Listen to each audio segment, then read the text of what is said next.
on YouTube. This is GUNSnARMYRN, GNRRN, with a review of my Ruger Mark 1 standard 22 pistol. This pistol was given to me by my godfather and my father years ago, 32 years ago. I have to thank them for that. They've instilled in me the values I have today, as scary as that may be. And Greg, if you're out there looking at this, I'm sure you're getting a little chuckle. Anyways, this pistol, as I said, was given to me in pretty much new condition. I think it was used at the time. But over the years, I'm sorry to say that I didn't always have the knowledge or the care with the weapons that I should have, and it suffered some abuse. It basically has been used for hunting and shooting everything and anything from when I was a kid. I grew up learning to hunt squirrels and rabbits and a couple partridge under this thing's belt. Anyways, a while back I ran into a guy who does Duracoat down here, weapon-art.com. I'll annotate his website here later, and asked him what he would do for me. So basically I now have this awesome pistol that just got back to me today in a two-tone coyote brown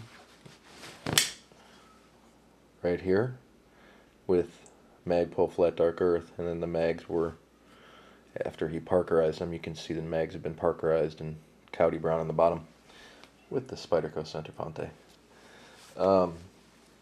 Thing I like to talk about right here real quick, these magazines. This is the one that came with the weapon, and this one I bought, I don't know, a year ago. But I'm not a real big fan of this magazine. As you can see right here, there's a spring that runs down the spine here. Let me get my flashlight here. This is a 4.7 mini AA squared. Awesome flashlight.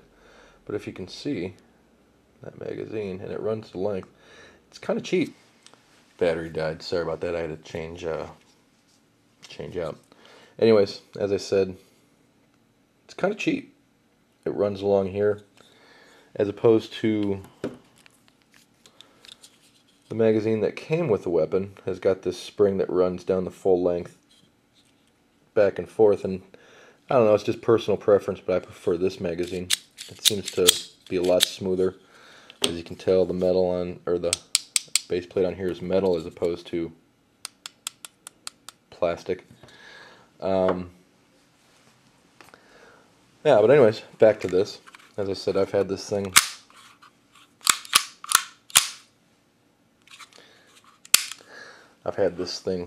forever, and I just really like what Jonathan's done for me here. Beautiful work. This whole thing, or this whole area, was pitted and had rust, and just no matter what I could do with it, I could not get that cleaned off and have it still look good. There was some pitting along the barrel.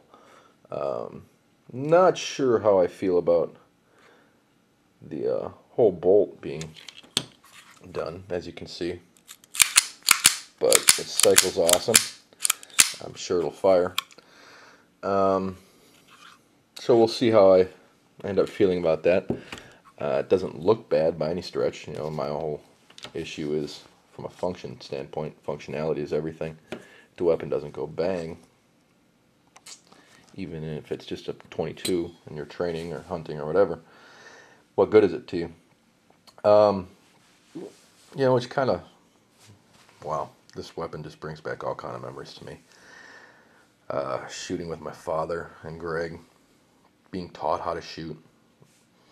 You know, didn't know anything at that time, just a little peon punk kid with a love for everything outdoors, and they ignited a spark in me. This is it right here, my first pistol. Wow, do I love this thing. I can't say it enough. What I'm planning on doing, if you can see on this right here, I'm going to paint some high-vis orange.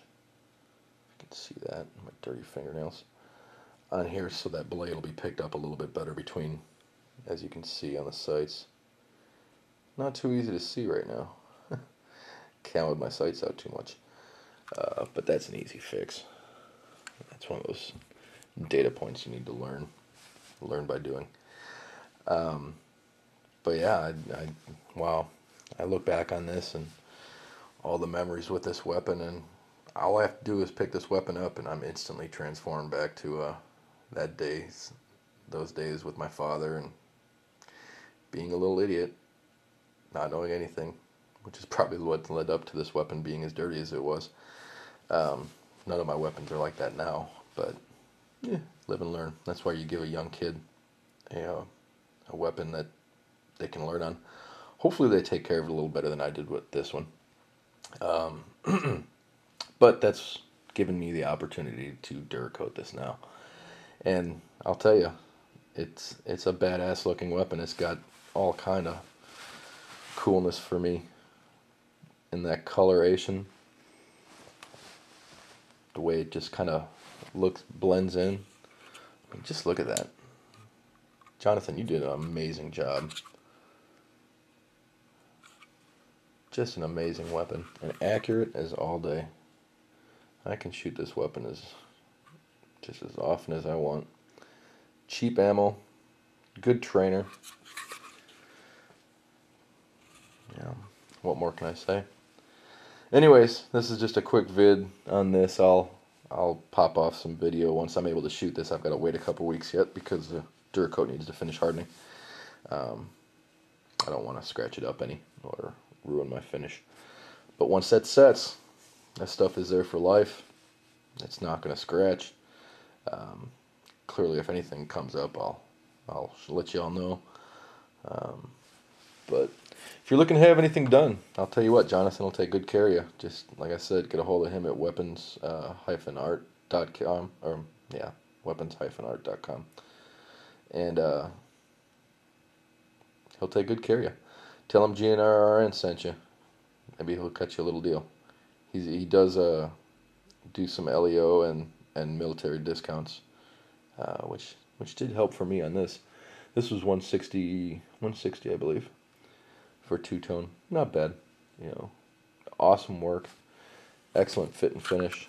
Took real good care of me. Took everything down to the pins on the. I don't know if you can see that. I'll have to. Down to the pins down here. You can see the springs and everything else. He took this entire thing apart, cleaned it, finished it, and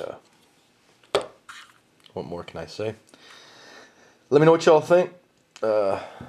Hopefully this turns out all right. This is kind of, I'm a newbie at putting all this stuff on YouTube, but yeah, if y'all got any questions or anything else, shoot me a vid or shoot me a line. This is GUNSnARMYRN. I'm out of here. Keep your powder dry. Be safe.